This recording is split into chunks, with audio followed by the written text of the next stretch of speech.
जय श्री कृष्ण। कल्पवृक्षिका चैनल पर आपका स्वागत है। श्री कृष्णाय वासुदेवाय नमः।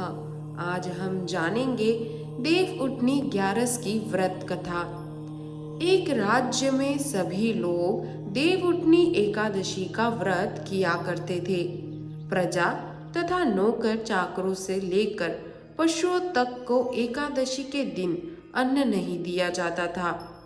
एक दिन किसी दूसरे राज्य का एक व्यक्ति राजा के पास आकर बोला, महाराज कृपा करके मुझे नौकरी पर रख लें। तब राजा ने उसके सामने एक शर्त रखी, ठीक है रख लेते हैं, किंतु रोज तो तुम्हें खाने को सब कुछ मिलेगा, परंतु एकादशी के दिन अन्न नहीं मिलेगा। उस व्यक्ति को उस समय हाँ कर ली, पर एकादशी के दिन जब उसे फलहार का सामान नहीं दिया गया तो वह राजा के सामने जाकर गिड़गिड़ाने लगा, महाराज इससे मेरा पेट नहीं भरेगा, मैं भूखा ही मर जाऊंगा, मुझे अन्न दे दो। राजा ने उसे शर्त की बात याद दिलाई, पर वह अन्न छोड़ने को राजी ही नहीं हो रहा था।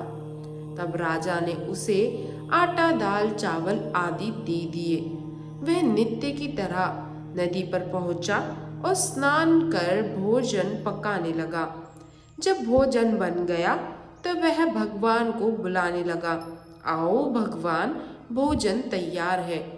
उसके बुलाने पर पीताम्बर धारण किए भगवान चतुर्भुज रूप में आ पहुँचे और प्रेम से उसके हाथ भोजन करने लगे। भोजन करने भगवान अंतर्ध्यान हो गए और वह अपने काम पर चला गया। 15 दिन बाद अगली एकादशी को वह राजा से कहने लगा कि महाराज मुझे दुगना सामान दीजिए, उस दिन तो मैं भूखा ही रह गया।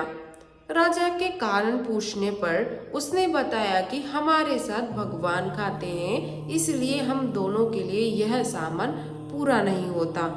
यह सुनकर राजा को बड़ा आश्चर्य हुआ। वह बोला, मैं नहीं मान सकता कि भगवान तुम्हारे साथ खाते हैं। मैं तो इतना व्रत रखता हूँ, पूजा करता हूँ, पर भगवान मुझे कभी दर्शन नहीं दिए।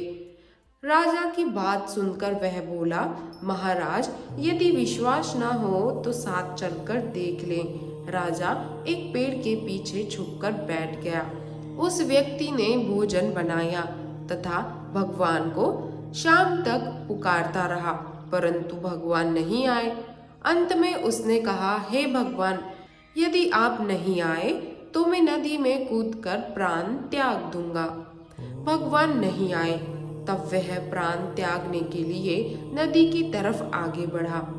प्राण त्यागने के उसका दृढ़ इरादा जान शीघ्र ही भगवान ने प्रकट होकर उसे रोक लिया और साथ बैठकर भोजन करने लगे। खा पीकर वे उसे अपने विमान में बिठाकर अपने धाम ले गए।